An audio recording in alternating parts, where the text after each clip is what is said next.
அல்லேலூயா. இன்று இந்த கூடுகையிலே தலைமை பொறுப்பேற்று நடத்தி கொண்டிருக்கிற நமது சபை போதகர் அவர்களுக்கும் அவர்களுடைய குடும்பத்திற்கும், நம்முடைய துணை போதகர் அவர்களுக்கும் மற்றும் இங்கே இருக்கிற விசுவாசிகள், சபை மூப்பர்கள், கமிட்டியினர் மற்றும் அனைவருக்கும் என்பராம் இயேசு கிறிஸ்துவின் நாமத்தினாலே வாழ்த்துக்களை தெரியப்படுத்திக் கொள்கிறேன். அல்லேலூயா. ஒரு வசனத்தை வாசிக்க பார்க்கலாம். வெளிப்படுத்துற விசேஷம் 4:3.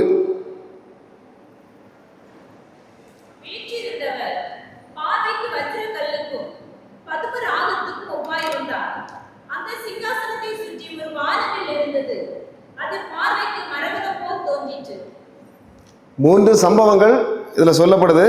தேவனை வஜ்ரக்கல், பத்மராகம் அப்படிங்கிற ஒரு 2 கல்லுகள் அப்படியே உருவகப்படுத்துகிறது, அடையாளப்படுத்துகிறது. இன்னொரு அடையாளம் கூட அந்த இடத்துல சொல்லப்படுகிறது, வானவில். வானவில்ங்கிறது எல்லாரும் பார்த்துருப்போம், அப்படிதானே? பார்த்துருக்கீங்களா? வானவில் அது இங்கே மட்டும் இல்லை, பரலோகத்திலேயும் வானவில் இருக்குது அப்படிங்கிற ஒரு சம்பவமும் இந்த வசனத்தில் சொல்லப்படுகிறது. 3 விஷயங்கள் சொல்லப்படுது. இதை யார் பார்க்கிறா அப்படின்னு கேட்டால், இயேசுவின் மார்பில் சாய்ந்திருந்த அந்த கூட்டத்திலேயே 12 சீசர்கள்லேயே வயது குறைந்தவர் அவர் தான். நம்ம வீட்டில் வயது குறைந்த பிள்ளைகள்னா செல்ல பிள்ளைகள் அப்படி சொல்லுவோம், அப்படிதானே? அந்த இடத்துல செல்ல பிள்ளையாக இருந்தவர் யார் அப்படின்னு கேட்டால் யோவான் தான். இயேசுவின் மார்பில் அதனால தான் அவரால் சார்ந்திருக்க முடிந்தது. எல்லாருமே அங்கே இருந்த மற்ற 12 பேருமே இவரை ஒரு செல்ல பிள்ளையாகத்தான் நினைத்தாங்க. அப்போ அப்படிப்பட்டவர் இப்போ வயசு கிட்டத்தட்ட 90 வயசு ஆகிட்டு. 90 வயசுங்கிறது இருக்கிற சூழ்நிலை இரும்பு சங்கிலிகளால் கட்டப்பட்டிருக்கிறார்.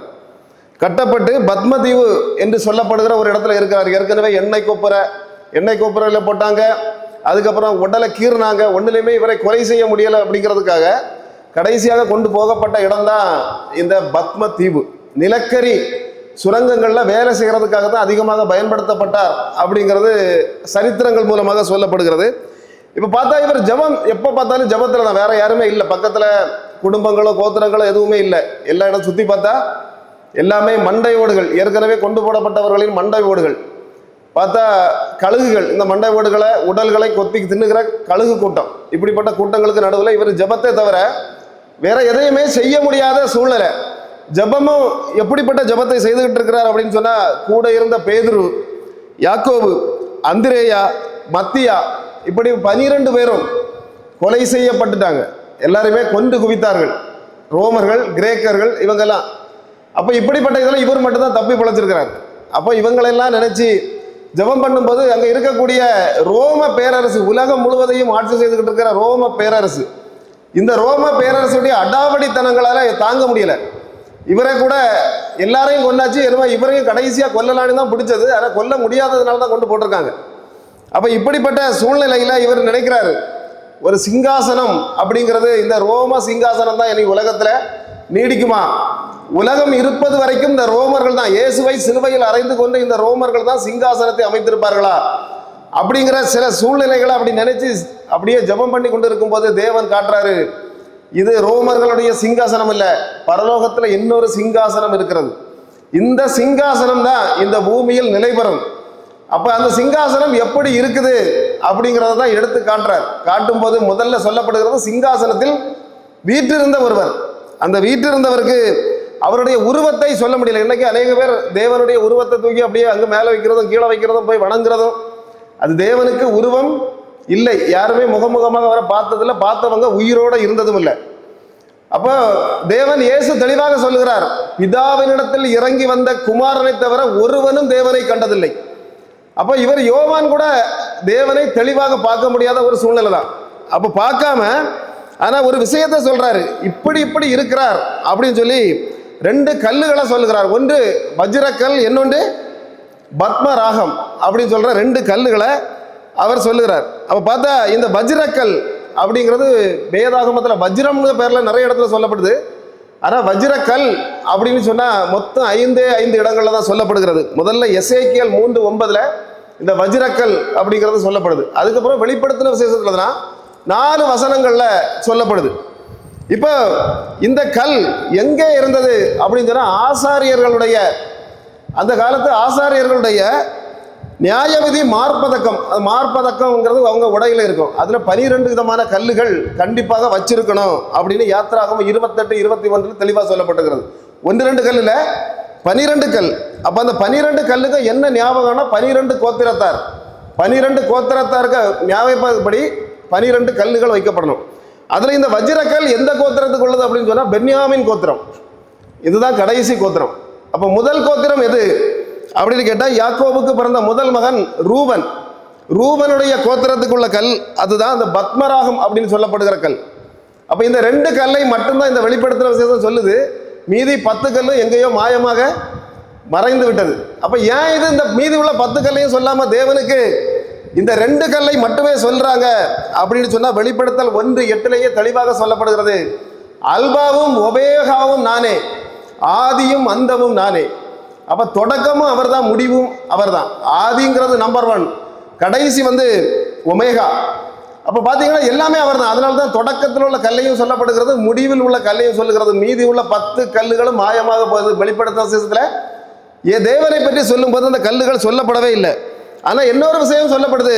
வெளிப்படுத்துகிற விசேஷம் 21:18 அந்த புதிய எருசலேம் என்று சொல்லப்படக்கூடிய அந்த புதிய மாநகரம், நாமெல்லாம் வாழப்போகக்கூடிய நகரத்தின் அந்த மதில்களில் இந்த 12 கல்லுகளும் பொறிக்கப்பட்டிருக்கும் அப்படின்னு சொல்லப்படுகிறது. அப்போ சரி, அந்த 12 கல்லை பற்றி பார்க்கறதுக்கு நமக்கு நேரம் இல்லை. இப்போ முதல்ல ஒரு கல்லை பற்றி பார்க்கலாம், வஜ்ரக்கல். என்ன கல்? வஜ்ரக்கல். அப்போ இந்த வஜ்ரக்கல் பூமியில் கிடைக்கும். அது எப்படி உருவாகுது அப்படின்னு சொன்னால் அறிவியல் ரீதியாக பார்க்கும்போது பூமியில் ஆழத்தில் பயங்கர இருளான இடத்துல பல நூற்றாண்டுகள், பல 1000 ஆண்டுகள் அந்த இடத்துல இருக்கக்கூடிய பயங்கரமான வெப்பம் காரணமாக அந்த கார்பன் மேல அந்த வெப்பமும் அழுத்தமும் சேரும் போது அந்த ரத்தினங்கள் எல்லாம் அப்படிதான் உருவாகுது. பூமிக்கடியில் தங்கமும் அப்படிதான் உருவாகுது. அப்படியே தங்கத்தை விடவும் பல நூற்றாண்டுகளுக்கு மேலாக அந்த கார்பன் மேலாக இந்த இது அழுத்தும் போதுதான் இந்த வஜ்ரக்கல் உருவாகிறது அப்படின்னு சொல்லி ஆராய்ச்சியாளர்கள் சொல்றாங்க. இன்னைக்கு அழுத்தம் அப்படின்னு சொன்னா பயங்கரமான அழுத்தங்களை நம்ம பார்க்க முடியும். மனைவி சில சமயத்தில் புருஷர்களுக்கு அழுத்தம் கொடுப்பாங்க. அப்படிதானே? உங்க அம்மாட்ட போய் பேசிட்டேன்னா நான் தூக்கல தொங்கிடுவேன், இப்படிப்பட்ட அழுத்தங்கள். பிள்ளைகள் சில சமயத்தில் அழுத்தம் கொடுப்பாங்க அப்பா அம்மார்கிட்ட. எனக்கு 350 சிசி பைக் எடுத்து தந்தால் தான் நான் காலேஜுக்கு போவேன், இல்லைன்னா வீட்டில் இருப்பேன் மரியாதையாக எடுத்துக்கொண்டு. அப்போ எடுத்து கொடுத்த உடனே 140 கிலோமீட்டர் ஸ்பீடில் பையன் போவான். அப்புறம் 108 ஆம்புலன்ஸில் வீட்டுக்கு வருவான். அல்லேலூயா. அப்போ இப்படிப்பட்ட சூழ்நிலைகள், அழுத்தம் அப்படிங்கிறது அநேக இடங்கள் இப்படி தான். புருஷனுக்கும் மனைவிக்கும் ஒரு சின்ன பிரச்சனை தான். திடீர்னு பிள்ளைக்கு ஸ்கூல் வேன் வந்தது. அப்போ ஸ்கூல் வேன் பிள்ளைய கொண்டு வேனில் ஏற்றி விடலான்னு மனைவி இறங்கி போனா. வரும்போது அப்பா என்ன செய்தார் அப்படின்னா, புருஷன் என்ன செய்தார்னா ஃபேனில் கட்டி தூக்கில் தொங்கிட்டார். இப்போ 2-3 வாரத்துக்கு முன்னால் தான் நியூஸ் வந்திருந்தது. இந்த நியூஸ் பார்த்தீங்கன்னா அழுத்தம், மனைவிகளுடைய அழுத்தத்தினால புருஷர்கள் என்ன செய்யாங்க, தூக்கில் தொங்கி சாவக்கூடிய நிலைமை இன்னைக்கு. அதுபோல புருஷர்களின் அழுத்தத்தினால தண்ணியை போட்டுட்டு செய்யக்கூடிய வேலைகள்னால மனைவிகள் தற்கொலை பண்ணுறது, பிள்ளைகளை சேர்த்து கொலை பண்ணுறது, இந்த மாதிரிப்பட்ட அழுத்தத்தின் காரணமாக. இன்னைக்கு 2 வருஷத்துக்கு முன்னாடி எலெக்ஷன், அமெரிக்கா எலெக்ஷன் நடந்தது. எல்லாரும் அழுத்தம் கொடுத்தாங்க. அப்படிதானே? இப்போ நம்ம தமிழ்நாட்டு எலெக்ஷன்லையும் பிள்ளைகளெல்லாம் அழுத்தம் கொடுக்கத்தான் செய்தாங்க. இன்னாருக்கு தான் ஓட்டு போடணும் அப்படின்னு. அதுபோல உலகம் முழுவதும் எல்லாரும் வந்து தேவனுக்கு ஒரு அழுத்தம் கொடுத்தாங்க. கிறிஸ்தவர்கள், டொனால்டு ட்ரம்ப் அவர்கள் வந்துட்டாங்கன்னா எங்களுக்கெல்லாம் உலகத்தை தூக்கி அப்படி செஞ்சிருவார். அதனால என்ன வந்தாலும் தெரியும், கமலா ஹாரிஸ்ங்கிற ஹிந்து முறைப்படி சாதவங்க வந்துடக்கூடாது ஆண்டவரே. அமெரிக்க தேசத்தில் டொனால்டு ட்ரம்ப் வந்தால் உலகமே தலைகளாக மாறிடும் அப்படின்னு சொல்லி பயங்கரமாக தேவனுக்கு தான் அழுத்தம் கொடுத்தாங்க. ஆனால் ஜபம் பண்ணி கடைசியில் இப்போ வந்த நிலைமை என்ன ஆனா அப்படின்னு சொன்னா, தேவனுக்கு நாம கொடுத்த அழுத்தம் கடைசியில் என்ன ஆகி போச்சு, டொனால்டு ட்ரம்ப் அவர்கள்னால இன்னைக்கு உலகம் முழுவதும் ஸ்தம்பித்து போய் நிற்கிறது. அல்லேலூயா. அப்ப இப்படிப்பட்ட அழுத்தங்கள், தேவனுக்கு அழுத்தம் கொடுத்தாலும் சரி ஆண்டவர் தந்துருவார். நீங்க ரொம்ப போட்டு ரொம்ப கேட்கும்போது சரி அப்ப எடுத்துட்டு போங்க அப்படின்னு தந்துருவார். ஆனால் அதுக்கு பிறகு உள்ள விளைவுகள் என்ன அப்படிங்கிறத அவர் தீர்மானிக்க முடியாத சில சூழ்நிலைகள்ல மனித குலம் இன்று தள்ளப்பட்டு கொண்டு இருக்கிறது. அல்லேலூயா. அப்ப இப்படிப்பட்ட காரியங்கள்ல இந்த வஜ்ரக்கல் அப்படிங்கிற நம்ம மேட்டருக்குள்ள வந்துடும். நான் எங்கேயாவது போயிடுவேன், இப்படிதான் பேசி அப்படி எங்கேயாவது உலகத்துக்காக போயிடுவேன். அதனால வஜ்ரக்கல் திரும்பவும் வஜ்ரக்கலுக்கே வந்துடும். வஜ்ரக்கல் என்கிறது பூமியில பென்யாமின் கோத்திரத்துக்கு கொடுக்கப்பட்ட ஒரு கல். இந்த கல், இந்த பென்யாமின் பிறக்கும் போதே பயங்கர அழுத்தத்துல தான் பிறந்தான். எப்படி பிறந்தான் அப்படின்னா, பிறந்த உடனே அம்மா சீன் அவுட்டு மரித்து அநேகர் அப்படிதான். பிள்ளைகள், சில பிள்ளைகள் பிறந்தாலே சில குடும்பங்கள்ல பிரச்சனைகள் வர ஆரம்பிக்கும். பாருங்க, இவன் என்ன பென்யாமின் பிறந்த உடனேயே தாய் என்ன செய்துட்டா, மரித்து போனாள். அவ சாக போகும்போது அந்த வேதனையோட ஒரு வார்த்தை சொன்னா, என்னுடைய பையனுக்கு நான் ஒரு பெயர் வைக்கிறேன் பெனானி. ஒரு நாளும் உருப்படாத கேசுது. பெனானிங்கிற பெயரை வைத்துட்டு என்ன செய்துட்டா, அவள் மரித்து போனாள். அப்பந்தான் ரெண்டாவது பென்யாமின்கிற பெயரை வைத்தார். அல்லேலூயா. பாருங்க, இன்னைக்கு உங்க பிள்ளைகளுக்கு எப்படிப்பட்ட பெயர்கள் இருந்தாலும் சரி, தேவன் சொல்றார் பரலோகம் ஒரு பெயரை வைக்கும். அல்லேலூயா. நம்புறவங்க மட்டும் நல்ல கரங்களை தட்டுக்க பார்க்கலாம். எப்படிப்பட்ட பெனாமி அப்படிங்கிற பெயராக இருந்தாலும் உங்க பிள்ளைகளுக்கு தேவன் பென்யாமின்கிற ஒரு நல்ல பெயரை நிச்சயமாக அவர் தருவார். பாருங்க, இந்த பென்யாமினுக்கு மட்டும் சொந்தமானது அல்ல இந்த கல். இந்த கல் வேதாகமம் சொல்லுகிறது இன்னொருத்தருக்கும் சொந்தமானதாக இந்த கல் இருந்தது அப்படின்னு சொல்லி வேதாகமம் சொல்லுகிறது. எசேக்கியேல் 28:13 வாசிக்க பார்க்கலாம். தெரியாது. அல்லேலூயா. சாத்தானை பற்றி சொல்லப்பட்டது. சாத்தானுக்கு அதில் கல் எத்தனை கல் கொடுத்துருக்கு? 9 கல்லுகள் கொடுத்துருக்கு. இப்போ பார்த்தா ஆசாரியனுடைய உடையில் 12 கல். அந்த புதிய எருசலேம் சபை நாம் வாழப்போகிற அந்த மாநகரத்தின் சுற்றி இருக்கிற மதிலுக்கு 12 கல். ஆனால் சாத்தானுக்கு கொடுக்கப்பட்டிருக்கிறது 9 கல் கொடுக்கப்பட்டிருக்கிறது. இந்த வசனம் சொல்லுது 9 கல். தொடக்கத்திலிருந்தே சொல்லப்பட்ட அதில் வஜ்ரக்கல்லும் இருக்கு. பார்த்தீங்கன்னா 9 கல். இந்த 9 கல்லுன்னா அப்போ 3 கல் மாயமாக போயிடுச்சு. 3 கல் எங்கே போகிறது? சாத்தானுக்கு கையில் கொடுக்கல, தேவன் தான் கொடுக்கல. இவனை படைத்த போதே தேவன் இந்த சாத்தானுக்கு இந்த கல்லை கொடுக்கவில்லை. அப்படின்னு சொன்னால் அது என்ன கல் அப்படின்னு சொன்னால் யாத்திராகமம் 28:19 சொல்லப்பட்டிருக்கிறது கொம்புக்கல், இன்னொன்று வைடூரிய கல், மூன்றாவது சுகந்தி கல். இந்த 3 கல் நீங்கள் அந்த எசேக்கியேல்ல பார்த்தீங்கன்னா இருக்காது. அப்போ பார்த்தா இது ஏன் இல்லை அப்படின்னு சொன்னால், கொம்பு அப்படிங்கிறது பிரதான ஆசாரியனை குறிக்கிறது. அப்போ பிரதான ஆசாரியன் ஒரு நாளும் இவன் படைக்கும் போது தேவ தூதனாக இருந்தாலும் இந்த சாத்தான் பிரதான ஆசாரியன் அல்ல. அதனால அவருக்கு அந்த கல் கொடுக்கப்படவில்லை. இரண்டாவது வைடூரியம் என்று சொல்லப்படக்கூடிய கல் மத்தியஸ்தன். மத்தியஸ்தருக்கு அடையாளம் தான் இந்த கல். ஆனால் இன்னைக்கு அநேக பேர் மத்தியஸ்தராக இயேசுவின் தாய் மரியாளையும் என்ன அப்பா யாரு யோவானையும் பேதுருவையும் வச்சிருக்காங்க. ஒருத்தரும் மத்தியஸ்தன் ஆக முடியாது. எந்த தேவதூதர்கள் மிகாவேல் தூதனும் மத்தியஸ்தன் ஆக முடியாது. அதனால அந்த கல்லும் அவங்களுக்கு கொடுக்கப்படவில்லை. மூன்றாவது இன்னொரு கல்லை கொடுக்கப்பட சொல்லப்பட்டிருக்கிறது. அதில் சுகந்தி. இந்த சுகந்திங்கிறது மனம் திரும்புதலுக்கு அடையாளமானது. பிசாசுக்கு ஒரு நாளும் மனம் திரும்புறதுக்கு, பிசாசு மனம் திரும்புவாரான் என்னைக்காது? ஒரு நாளும் பிசாசு என்ன செய்ய மாட்டான், மனம் திரும்ப மாட்டான். அவனுக்கு மனம் திரும்ப வாய்ப்பே இல்லை. அவன் எப்பொழுது தேவனுக்கு எதிராக எழும்பினானோ அன்னைக்கு அவன் நரகத்துக்கு நீ தள்ளப்பட்டு விட்டான். இனி 1000 வருட அரசாட்சிகளை பிடிச்சி கட்ட வைக்கப்பட்டு அடுத்த நாளே என்ன செய்வான், நரகத்தில் தூக்கி போடப்படுவான்னு தான் வேதாகமம் சொல்லுகிறது. அதனால அவனுக்கு மனம் திரும்ப மனிதர்களுக்கு மட்டும்தான். ஏதேன் தோட்டத்தில் பாவம் செய்தாலும் ஆனாலும் அந்த சந்ததிகள் மனம் திரும்ப இயேசு கிறிஸ்துவின் மூலமாக ஒரு வாய்ப்பு கொடுக்கப்பட்டது, சாத்தானுக்கு கொடுக்கப்படவில்லை. அதனாலதான் அந்த சுகந்தி அப்படின்னு சொல்லப்படக்கூடிய கல்லும் அந்த சாத்தானை பிறவி செய்யும் போதே தேவன் கொடுக்கப்படவில்லை. இப்ப பார்த்தா கோடிக்கணக்கான தூதர்கள் பரலோகத்தில் இருக்கிறாங்க அப்படின்னு சொல்லி பைபிள் சொல்லுது. அப்ப இந்த சாத்தான் என்பவனும் தூதர்களில் ஒருவனாக படைக்கப்பட்டவன் தான். எசேக்கியேல், எரேமியா இந்த மாதிரிப்பட்ட புத்தகங்கள்ல தெளிவாக சொல்லப்பட்டிருக்கு. இவன் ஒரு பரலோக தூதனாக அதாவது படைக்கப்பட்டான் அப்படின்னு சொல்லி. அழகு அப்படின்னு சொன்னா பயங்கரமான அழகு. எப்படிப்பட்ட அழகுங்கிறது அதுல எல்லாம் சில அதிகாரங்கள்ல அவ்வளவு நுட்பமாக சொல்லப்பட்டிருக்கிறது. இப்ப அழகுன்னா நம்ம ஊர்ல எல்லாம் பார்த்தா பெண்கள் எல்லாம் பார்த்தோம்னா பியூட்டி பார்லருக்கு போவாங்க, அப்படிதானே? ஏதாவது கொஞ்சம் அழகா இருக்க அழகோட அவன் அழகா வாயில சாயமும் பெயிண்ட் அடிச்சு எடுத்து விட்டுறான். வீட்டில் குளிச்ச விடுற சீன் அவுட்டு எல்லாம் போச்சு, அப்படிதானே?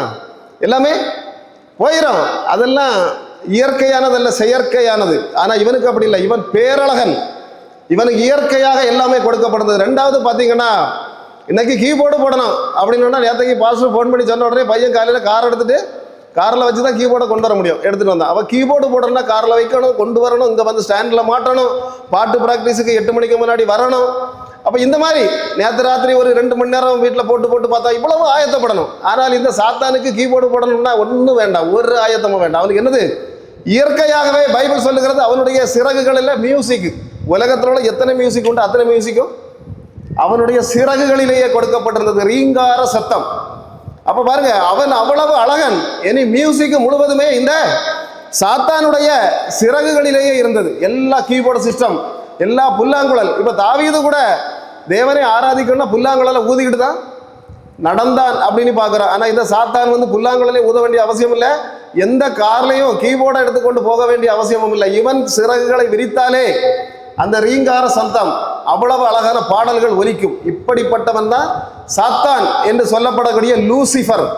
இப்ப பார்த்தா ஏசாயா 14வது அதிகாரத்தில் சொல்லப்பட்டிருக்கிறது, இவன் எல்லாம் கொடுத்த உடனே இவன் ஒரு சின்ன சிந்தனை வந்தது, நாம என்ன செய்திடலாம், இவர் மேலே இருக்க தேவரை கீழே தள்ளி போட்டுட்டு நாம அந்த சிங்காசனத்தில் போய் உட்கார்ந்துடலாம் அப்படின்னு நினைச்ச உடனேயே தேவனுக்கு இவன் செய்யல. ஆனா நினைத்த உடனேயே தேவனுக்கு இது விஷயம் தெரிஞ்சு போச்சு. ஏன்னா இவன் இங்க இருக்கிறதுக்கு லாயக்குள்ள ஆள் இல்லை, நம்ம பரலோகத்துல இருக்கக்கூடிய லாயக்குள்ள ஆள் இல்லை அப்படின்னு தேவன் சிந்திக்கிறதுக்கு முன்னால இவன் ஒரு காரியத்தை செய்தான். என்னன்னா, பரலோகத்தில் இருக்கிற மூன்றில் ஒரு பங்கு தூதர்களை ஏமாத்திட்டான்.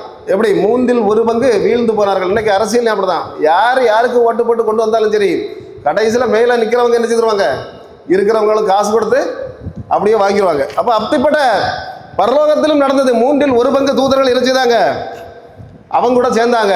பரலோகத்தில் மிகப்பெரிய யுத்தம் நடந்தது அப்படின்னு வெளிப்படுத்தின விசேஷம் சொல்லுகிறது. ஒரு பக்கம் மிகாவேல் யுத்த தூதன், அவன் கூட அநேக தூதர்கள். இன்னொரு பக்கம் லூசியல் என்கிற லூசிஃபர், இவனுக்கு கூட அந்த மூன்றில் ஒரு பங்கு தூதர்கள். இப்ப பயங்கரமான பரலோகம் ஒரு நியாய தீர்ப்பு கொடுத்தது. இனி இவன் பரலோகத்துக்கு லாயக்கு இல்லை, இவரை கீழே தள்ளணும். கீழே தள்ளும் போதுதான் அவன் மேலிருந்து வந்து கீழே விழுந்த இடம் தான் இது பூமி அப்படின்னு சொல்லப்படுகிற இந்த பூமியில வந்து யார் விழுறா? சாத்தான் விழுகிறான். அப்பதான் இயேசு கிறிஸ்து இதை தெளிவாக சொன்னார். லூக்கா 10வது அதிகாரம் 18வது வசனத்தில். அதை வாசிக்க பார்க்கல. லூக்கா 10:18.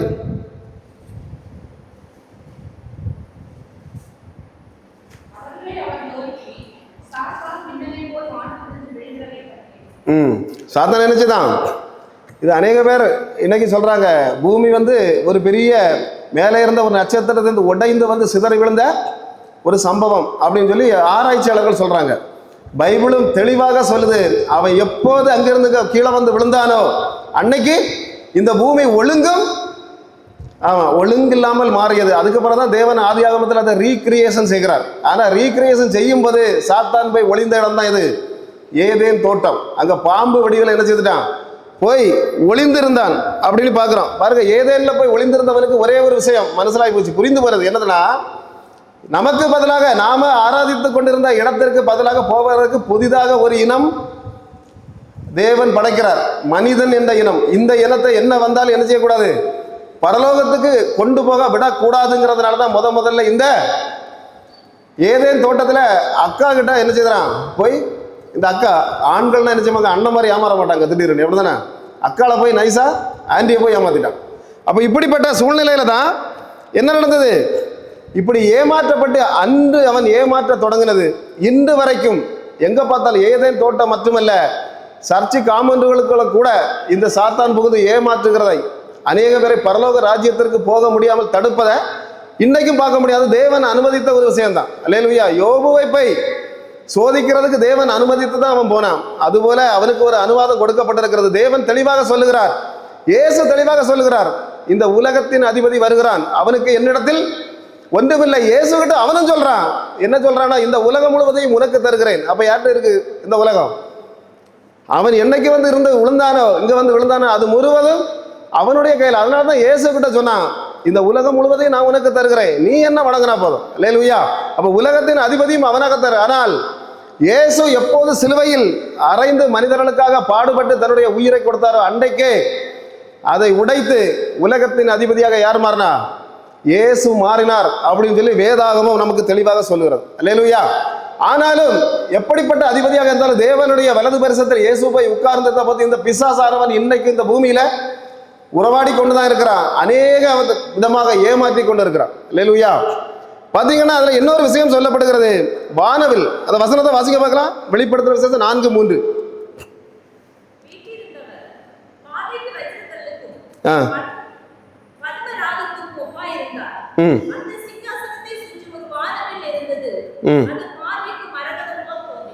ஒரு வானவில் எங்க இருக்கு? பரலோகத்திலேயும் வானவில் இருக்கிறது, பூமியில் வானவில் இருந்தது அப்படின்னு சொல்லி முதல் புஸ்தகத்திலேயே போடப்பட்டிருக்கிறது. வானவில் எப்போ இருந்தது? தேவன் ஆதியாகமம் 9:13 சொல்லப்படுகிறது, ஒரு வானவில்லை நான் வைக்கிறேன். அந்த வானவில் எதுக்கு தேவன் வைக்கிறார் அப்படின்னு சொன்னா, இனிமேல் பூமியை நான் ஜல பிரளயத்தினால் அழிக்க மாட்டேன் அப்படின்னு சொல்றதுக்காக, அதுக்கு அடையாளமாக எதை வைக்கிறாரு?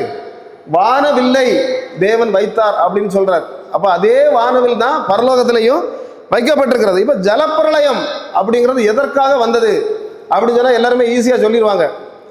பூமியில் மனிதர்களுடைய பாவங்கள். அப்போ 120 வருஷம் நல்ல பிரசங்கம் பண்ணி பார்த்தார் நோவா. இவங்க யாருமே கேட்கறது மாதிரி இல்லை. கிழவனுக்கு கிறுக்குன்னிட்டாங்க. பைத்தியம் பிடிச்ச கிழவை பைத்தியம் பிடிச்சி தான் இந்த மாதிரி வேண்டாத வேலை செய்துட்டு இருக்கிறாரு. கப்பல் கட்டுறாரு. கடலுக்கும் நம்ம இருக்கக்கூடிய மெசபட்டோமியாவுக்கும் ஒரு தொடர்பும் கிடையாது. அங்கே கடல்ல தான் கப்பலை கொண்டு விட முடியும், அப்படிதானே? ஆனால் இவர் கப்பல் கட்டுறாரு. அப்போ பைத்தியக்கார கிழவை இப்படின்னு தான் சொல்லிட்டு இருந்தாங்க.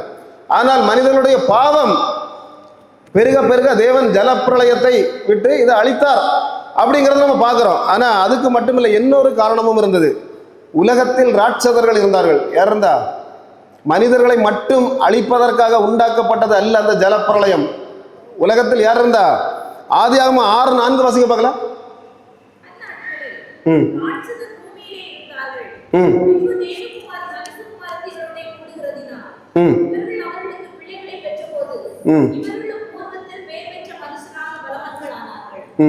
யார் இருந்தா?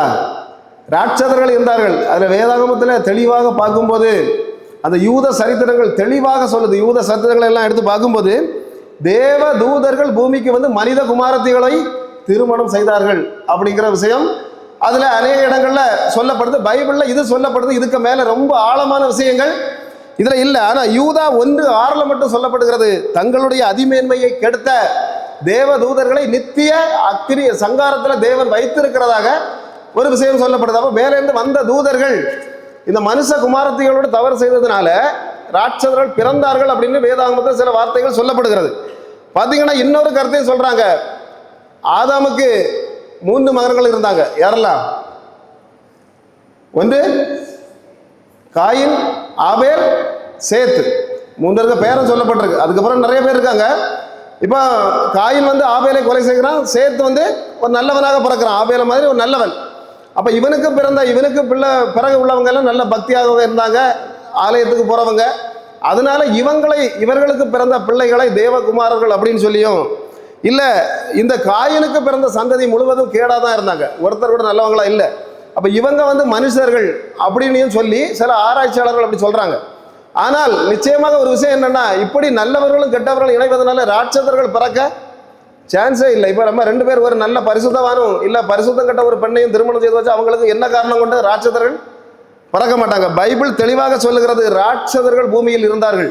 எப்படிப்பட்ட ராட்சதர்கள் எல்லாம் இருந்தார்கள் அப்படிங்கிறதெல்லாம் நம்ம சொல்லணும், ரொம்ப நேரம் ஆயிரும். கானான் தேசத்தை உளவு பார்க்க போன போது அங்கே பார்த்து சொல்றாங்க, நாங்கள் எல்லாம் வெட்டுக்கிளிகளை போல காணப்பட்டோம், உள்ளே ராட்சதர்கள் இருக்கிறாங்க. அல்லேலூயா. பாருங்க, ராட்சதர்கள் இவங்களை மையப்படுத்தி நிறைய காரியங்களை நம்ம பார்க்க முடியும். பெலிஸ்தியர்களில் ஒருவன் கோலியாத், இவனும் பெரிய ராட்சதன் அப்படின்னு சொல்லி வேதாகமத்தில் சொல்லப்படுகிறது. அதுபோல ஆபிரகாம் காலத்தில் ஒரு ராஜா வந்தான், கெதர்லா கேமர் அப்படின்னு சொல்லப்படக்கூடிய ஒரு ராஜா படையெடுத்து வருகிறான். இந்த ராஜா அழிக்க வந்த ஒரு பெரிய கூட்டம், 3 ராட்சதர கூட்டம், ரெப்பாயிமர், ரூசிமர், ஏமியர் அப்படின்னு சொல்லி ஆதியாகமம் 14வது அதிகாரம் சொல்லப்படுகிறது. அங்கேயும் ராட்சதர்கள் இருந்தார்கள். இனி 40 வருடமாக மோசே 10-30 லட்சம் ஜனங்களை கொண்டு கானான் தேசத்தை நோக்கி வரும்போது அவன் ஒரு ராட்சதனை பார்க்கிறான். அது வேதாகமத்தில் சொல்லப்படுகிறது. அந்த ராட்சதரின் உயரம் எவ்வளவு இருந்தது அப்படின்னு சொன்னா 9 முழம் உயரம். 9 முழம் உயரம்னா எத்தனை? 13.5 அடி. இன்னைக்கு அந்த செவருக்கு உயரத்தில் ஒரு மனுஷன் இருந்தால் எப்படி இருக்கும்? சும்மா ஒரு 6 அடி உயரத்தில் இருந்தாலே நீளம் கூடுதல் சொல்றான், அப்படிதானே? இவன் அதாவது கோலியாத்துக்கு வேதம் சொல்லுகிறது 6 முழ நீளம். ஆனால் இந்த பாசான் ராஜா, உபாகமம் 3:11 மட்டும் வாசிக்க பார்க்கலாம். இப்போ பார்த்தா கோலியாத்தை விட 3 முழம் கூடுதல். அப்போ கோலியாத்துக்கு உயரமே பயங்கர உயரம். இவன் தான் வேதாகமத்திலே சொல்லப்படுகிற மிகப்பெரிய ராட்சதன். இந்த ராட்சதனுடைய கட்டிலுக்கு அளவு தான் அதிலே சொல்லப்பட்டிருக்கிறது. பார்த்தீங்கன்னா இப்படிப்பட்ட ராட்சதர்களாக இருந்தாங்க. ஆனாலும் மோசே இப்படிப்பட்டவங்கெல்லாம் இவங்களை பார்த்து பயந்து ஓடலை. ஆனால் 40 வருடங்களுக்கு பிறகுதான் யோசுவா இந்த ராட்சதர்களை அழித்தார் அப்படின்னு சொல்லி யோசுவா 11, 21, 22 வசனங்களை நம்ம வாசிக்க முடியுது. ஆனாலும் இதுல சில ராட்சதர்கள் தப்பி ஓடினார்கள். எங்க தப்பி ஓடினாங்க அப்படின்னு சொன்னா, பெலிஸ்தியர்கள் வாழ்ந்து கொண்டிருந்த பாரசீக நாட்டுக்கு தப்பி ஓடி அந்த மலைகளில் போயிருந்தாங்க. இவங்க அங்க போய் அந்த பெலிஸ்தியர்களோடு சேர்ந்து இவர்கள் அங்கு கலந்ததுனால தான் பெலிஸ்தியர்கள் என்கிற ராட்சதர்கள் உருவானார்கள். அந்த பெலிஸ்தியர்கள் தான் யார் அப்படின்னு கேட்டா, இந்த பெரிய ராட்சதர்களை விட கொஞ்சம் சிறிய ராட்சதர்களாக வந்தவர்கள் தான் இந்த கோலியாத் என்கிற இவன். பார்த்தீங்கன்னா இவனுக்கு பிறகு இந்த ராட்சதர்களை எப்படி அழிக்கப்படுகிறார்கள் அப்படின்னு சொன்னா, தாவீது மூலமாக கோலியாத்து என்ன செய்யறான்? அழிக்கப்படுகிறான். அதற்கு பிறகு இவனுடைய சேவைக்காரர்களான 4 பேர்கள் மூலமாக இந்த மீதி இருந்த ஒரு 4 ராட்சதர்கள், அதுல ஒருத்தன் கோலியாத்தின் சொந்த உடன் பிறந்த சகோதரன் அப்படின்னு நம்ம வேதாகமத்துல பார்க்க முடிகிறது. பாத்தீங்கன்னா லக்மி என்று சொல்லப்படக்கூடிய கோலியாத்தின் சகோதரனை தான் தாவீதுனுடைய சேவகன் ஒருத்தன் கொலை செய்கிறான். அந்த வசனத்துல நீங்க பாத்தீங்கன்னா தெரியும். 2 சாமுவேல் 21-22 அதனால் மட்டும் வாசிங்க. தாவீதின் கையினாலும் அவருடைய சேவகர்களின் கையினாலும் இந்த ராட்சதர்கள் அழிந்தார்கள். இதற்கு பிறகு எந்த ராட்சதனும் பூமியில இருந்ததாக பைபிள் சொல்லப்படவில்லை. அப்ப இவர்களையும் அழித்து விட்டு இனி இந்த மாதிரிப்பட்ட ராட்சதர்களால மனித குலத்திற்கு எந்த விதமான கேடுகளும் சம்பவிக்காது என்பதை நிலைநிறுத்துவதற்காக தான் தேவன் என்ன செய்தார்? பூமியில வானவில்லை வைத்தார். இந்த வானவில்லை தான் பரலோகத்திலேயும் வைக்கப்பட்டிருக்கிறது. இனி எப்பேற்பட்ட ராட்சத கூட்டங்களினாலும் சரி, எந்த பாவங்களினாலும் சரி, என்னுடைய ஜனங்களை எதுவுமே செய்ய முடியாது என்பதற்கு அடையாளமாகத்தான் இந்த வானவில் என்பது இந்த பரலோக ராஜ்யத்தில் வைக்கப்பட்டிருக்கிறது. இன்றைக்கு இது சொல்லப்படுகிறது என்ன அப்படின்னு சொன்னா, உங்களுடைய பிள்ளைகளையும் சரி, உங்க தலைமுறைகளையும் சரி, சபை பிள்ளைகளையும் சபை விசுவாசிகளையும் சரி, தேவன் ஒரு அடையாளமாக இன்னைக்கு ஒரு வானவில்லை உங்களுக்கு தருகிறார். அல்லேலூயா. இந்த வானவில்லை, அதாவது அந்த அடையாளத்தை தேவனை நீங்க நம்புனீங்க அப்படின்னு சொன்னா உங்களுடைய தலைமுறைகள், உங்களுடைய பிள்ளைகள் ஆசீர்வதிக்கப்படுவாங்க. அல்லேலூயா. கர்த்தர் தாமே இந்த வார்த்தைகளை பரிசுத்தப்படுத்துவாராக. ஆமென்.